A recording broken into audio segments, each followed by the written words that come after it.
RV Life Trip Wizard just released a brand new user interface update. So what does this mean? What does it look like? Let's dive in. RV Life Trip Wizard makes it easy to plan RV-safe routes. Using a basic web browser, you're able to locate over 20,000 campgrounds with real reviews and over 57,000 points of interest, including fueling stations. Save time planning your next trip with RV Life Trip Wizard by scanning the QR code on the screen or click my affiliate link in the description box of this video. Plus, save 25% off your first year subscription and lock your rate. Thank you, RV Life Trip Wizard, for sponsoring this video. So in order to change your Trip Wizard user interface, click on your profile icon in the right-hand side of the screen, preview new designs. Here you will see a variety of new updates along with a brand new feature tour for the updated version of RV Life Trip Wizard. It would be an excellent time right now to complete the feature tour to familiarize yourself with a few of the updates.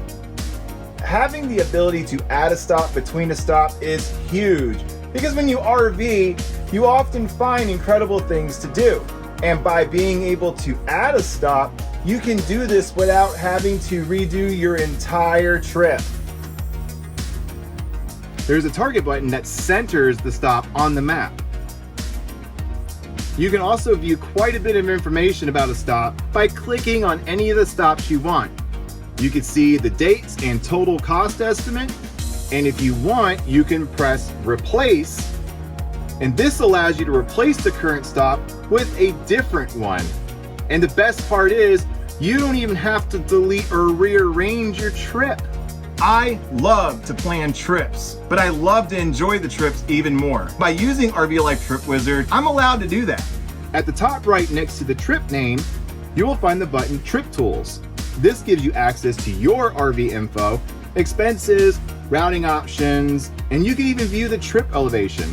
You're also able to export and share your trips, copy your trip, delete stops, or even delete the entire trip.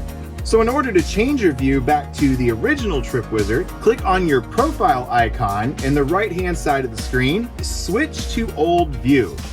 Well, that's gonna do it for this video. I hope you got some value out of it, and if you did, please smash that like and subscribe button, comment down below. Let me know what you think about these updates. What do you think about the new updated user interface? Thank you so much for spending your time with me. This is Chris from Chris Travels. Hope to see you on the road.